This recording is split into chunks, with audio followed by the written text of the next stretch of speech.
en rose, ce sont les couleurs de Bise. Bienvenue en ce mardi 14 juillet. Et tout de suite, le sommaire en images.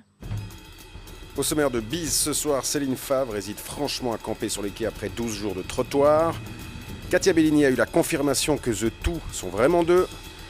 Alain Gagliardi, le jamais content, ne comprend pas comment on peut être jeune et se rendre au MJF. Elodie Suarez est allée dormir ou presque dans les plumes de l'hôtel de la Rouvna. Leïla Delahari va zoomer sur un photographe qui capture le MJF depuis 45 ans. Robin Chessay et Pablo Del Pedro ne calculent plus depuis longtemps le nombre dramatique de leur lendemain d'hier. Fred Vallée a cerné de nuit, le co-programmateur des after-shows du Lab. Et vous saurez tout de notre programme musical de demain soir.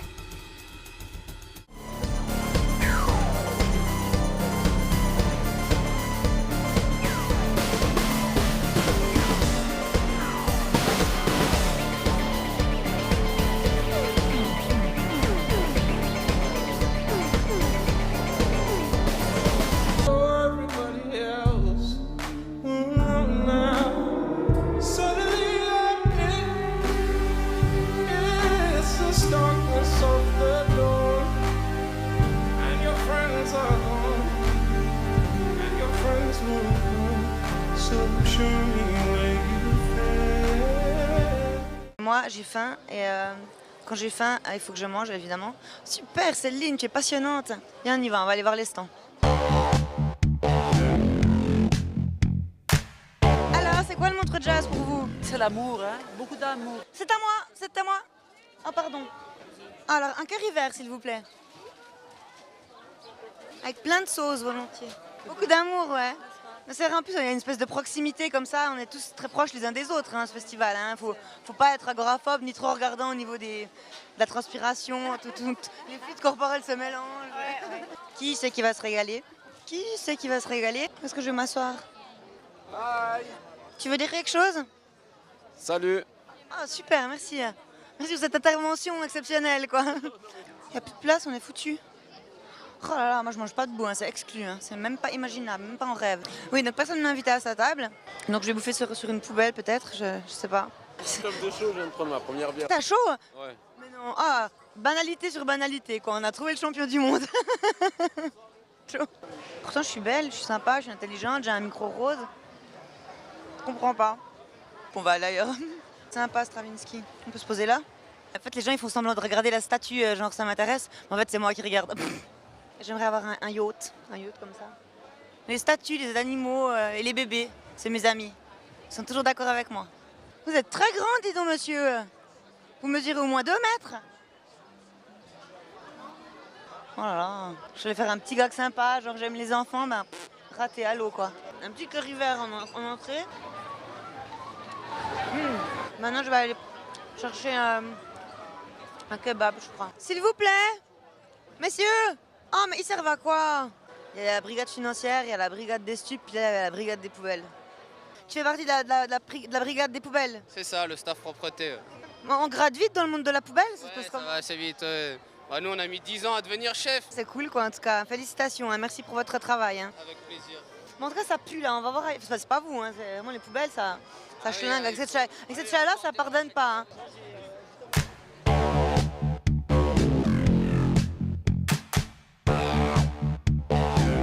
Qui a dit que les Suisses ne savaient pas faire du blues? On retrouve The Two sous l'œil de Katia Bellini dans Smoke on the Water. T'aurais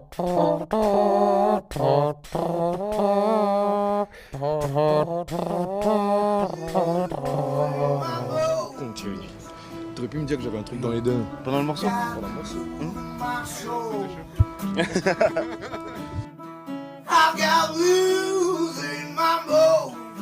Alors, attendez que je consulte mes fiches. À ma gauche, Yannick Nanette, chanteur-guitariste. À ma droite, Thierry Jacquard, guitariste. Ça fait donc 1, 2, plus 2 guitares.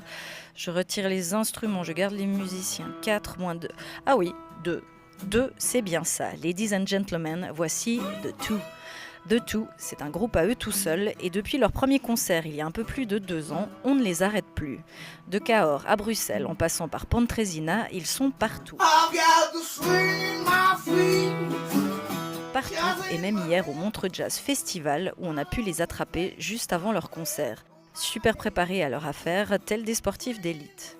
Moi je suis excité, j'ai un peu la pression, ça commence à monter. Ça fait depuis que je suis gamin que je rêve de jouer là, donc ouais.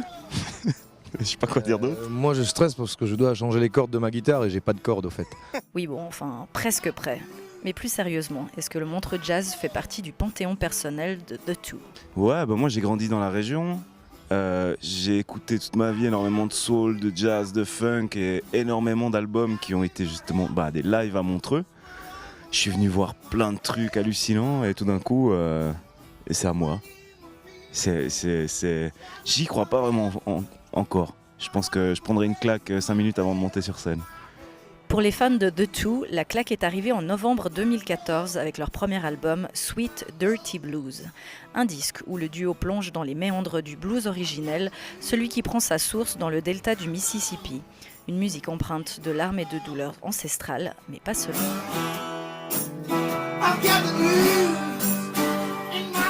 Revenir à cette histoire du blues avec une population qui se fait opprimer, qui se fait fouetter pour cueillir les cotons. Mais le chant était aussi un moyen de rejoice, de se redonner du courage et malgré tout, malgré l'adversité, sourire, continuer à avancer, mais avoir des moments de réjouissance. Dans nos morceaux, on a des morceaux qui sont tristes, très tristes, mais aussi ces morceaux où on est heureux. La formule de tout, c'est 2 guitares, certes, mais c'est aussi et surtout la voix de Yannick Nanette, chanteur d'origine mauricienne qui a grandi en Valais, mais qui semble avoir avalé le micro d'un Skip James ou d'un John Lee Hooker. Comment c'est possible une voix pareille si jeune? C'est un cadeau que la vie m'a offert et je sais pas. Je me laisse traverser par l'émotion du moment et elle sort comme ça.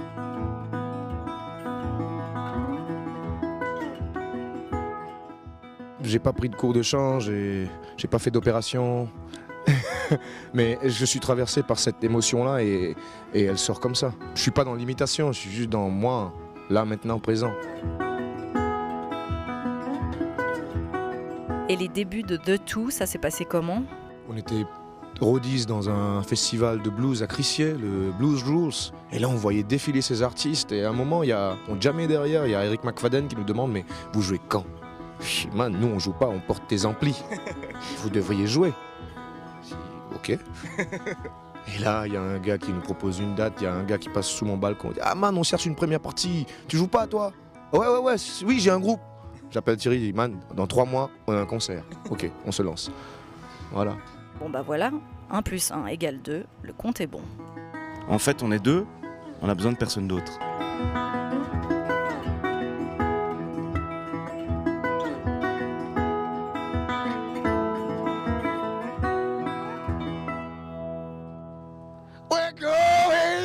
De Montreux.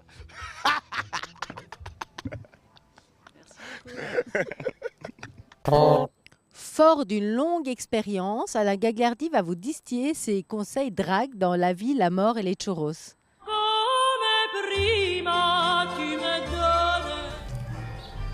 Tu as vu tous ces jeunes qu'il y a à Montreux? Beaucoup plus qu'avant, hein. Ouais, Il y a beaucoup plus de jeunes. Ils viennent pas au concert, c'est beaucoup trop cher. Non, certains oui, je certains pense. viennent, certains qui ont les moyens, Oui, mais la plupart ils viennent draguer à Montreux, c'est un lieu de drague. Tu crois? Ah, je trouve plus que... Bah écoute, que tu viens draguer avec une bière, un vodka, machin... Il y a plus glamour que venir draguer avec une bière ou une vodka quand même. Ah ben il y en a qui draguent avec des bières, hein, je peux te dire. Ah oui, non, ça je le sais. Ah, surtout des gens de ta génération, ils ont aucune... ça va tellement vite, ça va à fond, ils prennent plus les pincettes. Trouve pas, tu veux pas un peu, je sais pas, être une espèce d'ambassadrice du savoir-vivre pour les gens de ta génération? Faire des cours. Donner des cours de pouvoir, drague. Draguer un peu romantique. Non mais je suis nulle moi en drague alors franchement non, pour donner des cours, non vraiment ça serait n'importe quoi. Moi je trouve que... Mais il faudrait que quelqu'un le fasse.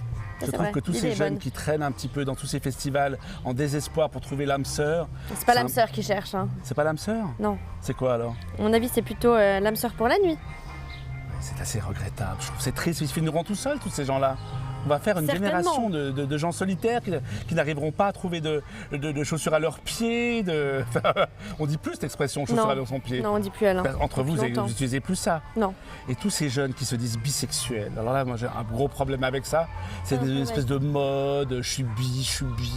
Mais ils font leurs expériences. Ça et puis n'existe Ils aiment pas, bien la- pouvoir dire qu'ils sont un peu différents, alors ils utilisent le terme bisexuel. Je suis désolé, ça n'existe pas. Pour moi, c'est soit l'un, soit l'autre. Tu peux pas être. Oui, mais toi, c'est tout blanc ou tout noir.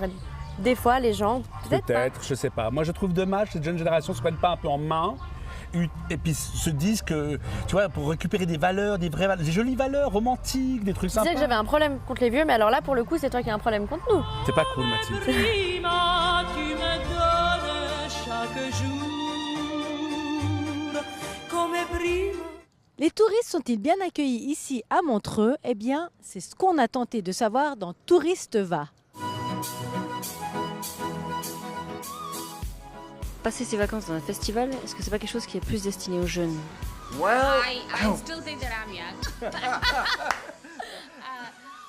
Je pense toujours que je suis jeune, mais c'est juste que, comme je vous l'ai dit, nous adorons la musique, spécialement mes enfants et moi. Alors quand nous avons planifié cette visite ici, nous savions que le festival de jazz avait lieu. Alors je me suis dit, pourquoi ne pas y aller? We came to know, we just came up that this jazz thing is coming up. So I said, why shouldn't we just attend it? And who wouldn't love music? Come on. I think Qui n'aime pas la musique, sérieusement?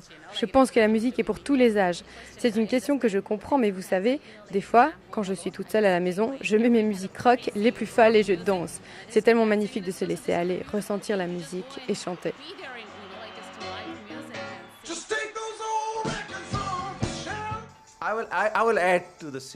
Je dirais la même chose qu'elle a dit. Nous sommes vieux, mais on se sent jeune. Et nous voulons faire toutes les activités que font les jeunes. J'ai 60 ans, d'accord. Il est beaucoup plus actif que moi et des fois je me sens honteuse. Plutôt qu'ils doivent me suivre, c'est moi qui dois le suivre. Nous avons décidé de venir à ce festival et d'être avec des jeunes. Et ça, c'est une des meilleures parties.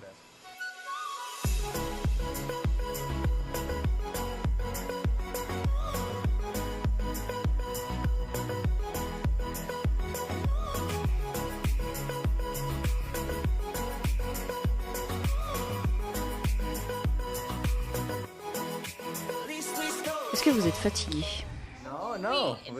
Non, non. Nous ne sommes pas fatigués, nous sommes excités d'en faire plus. Pourquoi choisir de rester dans un hôtel plutôt qu'un autre type de logement? Eh bien, il y a des types de logements qui, je pense, sont plus réservés aux jeunes. Pour nous, nous voulions rester dans un endroit agréable et confortable, parce que nous n'avions pas pris de vacances depuis 1 an. Alors, nous voulions rester dans un hôtel. Là, vous êtes venu ici au Montreux Jazz Festival sans avoir de ticket. we don't. We don't have the ticket, but since we wanted to do some other activities. Nous voulions passer du temps à un endroit puis à un autre, parce que nous restons ici que pour 4 jours seulement, alors que nous voulions dépenser le maximum de temps pour voir le plus de choses possibles, spécialement ici à Montreux et à Genève. Most of the things here that Switzerland is famous for, especially this place, Geneva and Montreux. Vous savez, nos enfants nous ont dit « Papa, tu dois y aller. Papa, maman, vous devez y aller. » Ils voulaient qu'on vienne ici. Alors nous passons un excellent moment et on en profite.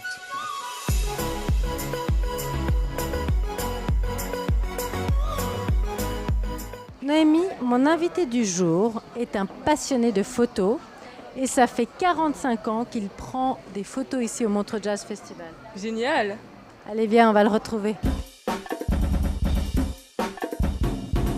Georges Braunschweig, bonsoir. Bonsoir, comment allez-vous? Mais très bien, et vous? Pleine forme, avec un temps pareil, 32 degrés, c'est magnifique. Bon, alors c'est la combienième année que vous êtes là, Georges? 45e fois que je viens à Montreux, sauf 2 années où, pour des raisons privées, je n'étais pas présent. Donc vous avez gardé la foi inébranlable dans le Montreux Jazz Festival et vous continuez à prendre des photos soir après soir. Presque tous les soirs, puisqu'à présent il y a quelquefois des restrictions. Ça fait partie un peu de ma drogue, de ma philosophie de découvrir de nouveaux talents au niveau musical. Et grâce à la nouvelle technologie de la photo, ceci m'a libéré, me permet d'être encore plus expressif au niveau de l'image. Vous souvenez-vous, en 1970, votre toute première fois au Montreux Jazz Festival? Oh oui, je dirais même que c'est juste quelques mois avant, à la Rose d'Or. Et il y avait une gamine qui avait 19 ans qui s'appelait Roberta Fleck. Et c'était à l'époque du Power. des Noirs, Black Power, et la fille a levé le poing. J'ai fait la photo que j'ai vendue à Claude Nob. Ce fut ma première photo que, en principe, je mets toujours dans chaque exposition comme souvenir. Georges, lorsque vous prenez une photo, qu'est-ce que vous avez envie de montrer de l'artiste? D'abord, ce que j'aime à montrer, c'est quelqu'un qui sourit, qui a le plaisir de jouer. En sachant que lorsqu'il joue un instrument, ils sont deux. Il y a lui et son instrument. Il faut le mettre en valeur. Ensuite, j'aime bien quand les gens se rendent compte que c'est du live, que le gars s'exprime avec ses tripes, qu'il essaye de passer un message, donc on le voit jouer. Ce que j'essaye, et ce que j'aime, c'est qu'on a l'impression que les notes sortent de l'instrument. Et derrière, j'aime bien qu'il y ait toujours ma petite signature, c'est-à-dire le halo du spot ou des spots. J'ai toujours eu des spots dans presque toutes mes photos parce que c'est un peu ma signature. Et la deuxième chose, ça m'arrive souvent de les faire de travers. Et alors ensuite, les années passent, ça devient de plus en plus difficile pour le photographe que vous êtes? Je dirais qu'il y a 3 périodes qui sont bien précises. Il y a la période jusqu'en 90 où je dirais qu'il y avait encore peu de médias, peu d'agences. On pouvait travailler dans des conditions extrêmement bonnes. On faisait pratiquement tout le concert, chose qu'aujourd'hui, on est contrôlé, checké. C'est tout juste, ils ne nous contrôlent pas à l'intérieur des appareils à photo. Et comment on peut expliquer ce durcissement finalement? Il ne faut jamais oublier une chose. D'abord, le développement de tous les médias, de l'Internet, des téléphones, des appareils qui sont bon marché, qui font d'excellentes photos et que les gens se permettent de mettre sur des circuits, sur des réseaux publics. Or, à l'époque, ça n'existait pas. Une photo, il fallait la développer, il fallait l'imprimer, il fallait l'acheter, il fallait la livrer. Aujourd'hui, je fais une photo, 1 heure après, je peux la mettre sur de la Russie au Japon et de l'Amérique à la Suisse. Georges, pour vous, le momentum, ce moment que vous cherchez à capter, c'est lequel? D'abord, il faut savoir écouter la musique. Il faut la connaître. Il faut, si possible, anticiper. En arrivant sur scène, moi je suis probablement l'un des tout premiers, avant le début du concert, j'observe ce qui se passe. Et je dis toujours une chose, je photographie avec mes oreilles et j'écoute avec mes yeux. C'est joli ça. Quel est pour vous le concert dont vous gardez un souvenir impérissable? Probablement Leonard Cohen à Montreux. Par sa finesse, par sa sensibilité, par le message qu'il a donné. À présent, musicalement, il faut remonter très longtemps lorsqu'on avait des concerts, méga concerts, où c'était un petit peu enfumé, un peu acide, beaucoup de bière dans la salle, mais on parle des années 70. Est-ce qu'il y a une star que vous rêvez de prendre en photo et qui n'est pas encore venue au Montreux Jazz? En jazz, j'ai George Shearing, parce que j'aime beaucoup, même si c'est assez simple. Et j'aimerais bien revoir Eric Clapton. Bon, alors, moi je propose, Georges, on lui envoie une invitation et on croise les doigts pour qu'il vienne l'année prochaine. Avec grand plaisir. Et j'irai le photographier. Et moi avec. Pourquoi pas? Ce serait un très beau trio. Merci beaucoup, Georges.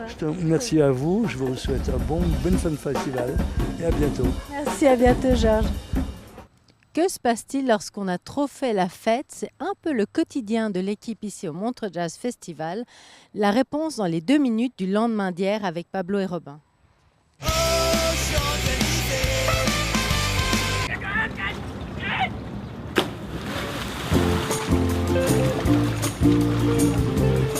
Bonjour à tous et à toutes, le Montreux Jazz a entamé sa seconde semaine toujours sous ce soleil clément et déshydratant qui nous permet d'économiser pas mal d'argent sur les rouleaux de papier toilette. Et nous allons tout de suite retrouver notre stagiaire reporter Valentin Bosset qui, je l'espère cette fois, va justifier le fait que nous l'ayons choisi lui plutôt que cette jeune stagiaire dont le CV pesait moins lourd que les seins. Valentin? En tant que stagiaire, je gagne à peine 300 balles le mois. Ça c'est dégueulasse, tu vois, par rapport à tout le travail que je fournis. Toi, tu filmes pas là?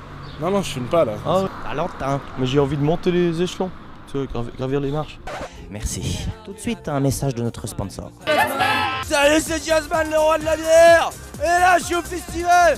Et j'ai testé toutes les bières. Vous savez qu'il y a 12 variétés de Jazzman. Il y a l'ambrée, il y a la brune, il y a la blanche aux agrumes, il y a la brune au citron. Tu fais plaisir, mec. Il y a la moitié brune, moitié 4 céréales. Oh. J'ai plein de copains. Ah, quel fêtard ce Jazzman. Il est vrai qu'avec ses bons produits, il est impossible de ne pas festoyer en toute occasion. Retrouvons maintenant notre critique du concert de la veille avec notre journaliste critique musicale, c'est Café Club.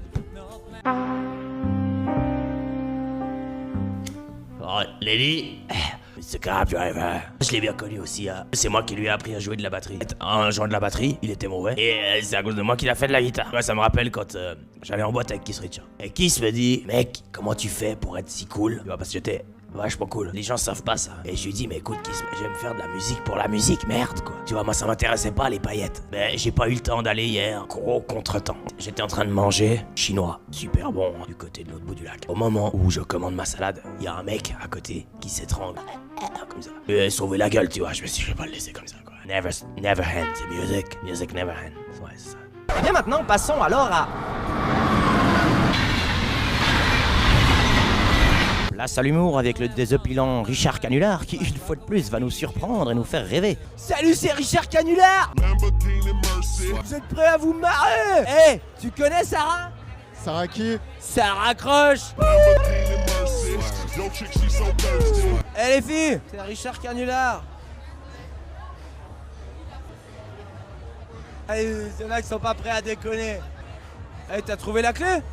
La clé pour quoi? La clé pour fermer ta gueule.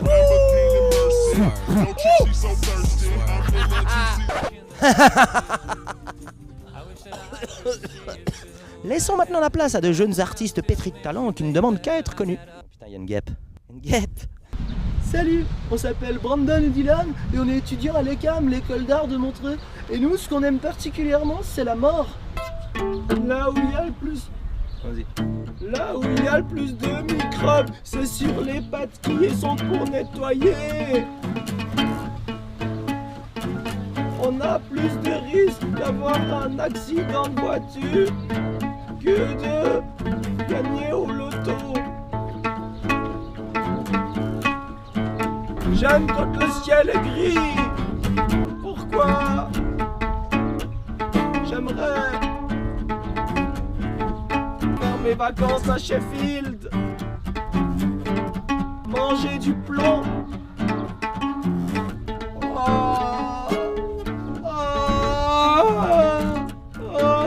Voilà, j'espère que ça vous a plu. Alors, ils viennent me chercher. Merci, c'était formidable. C'était les 2 minutes du lendemain d'hier qui ont essayé de soigner votre gueule de bois. On se retrouve jeudi. À bientôt.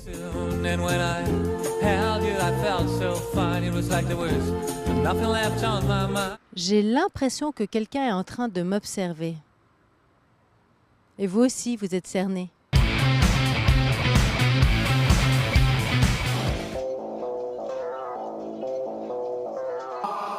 I can't help myself. Oh, I can't help myself.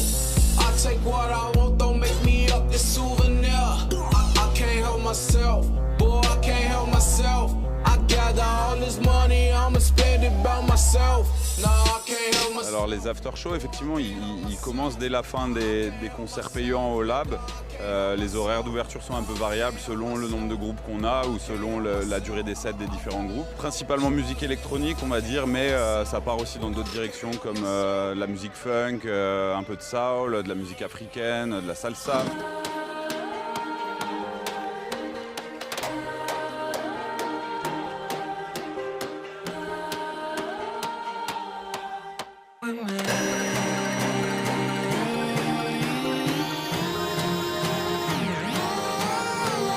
On pourrait pas imaginer un jour, parce que c'est vrai que l'électro prend de plus en plus de place dans les festivals, on pourrait pas imaginer qu'un after show c'est un show tout court, que ça fasse partie vraiment de la programmation puis que ça continue jusqu'à 5h du matin? On le fait en fait depuis on va dire la création du Lab, ou en tout cas le moment où on a renommé le Miles Davis en Lab. On fait chaque année 1 ou 2 soirées électro all night long, donc ticket payant avec des shows de, on va dire de 22h à 5h du matin. Avec généralement une grosse tête d'affiche.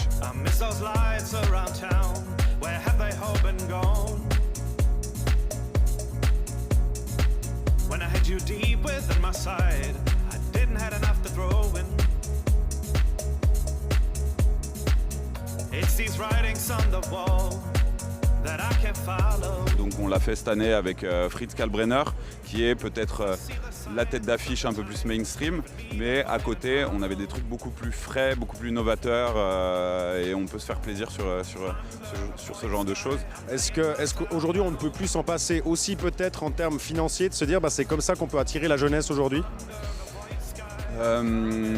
Oui, alors c'est sûr que ça marche. Nous au festival on a quand même 2 lieux dédiés au clubbing qui tournent non-stop pendant les 16 jours de festival.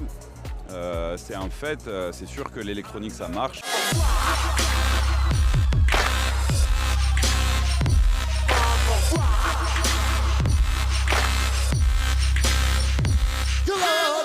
Que Sundance tire un peu la gueule des fois maintenant? Non, parce que je pense qu'on est sur un créneau assez différent. On fait finalement assez peu d'artistes qui collent à l'image et à la direction artistique que prend le Sundance.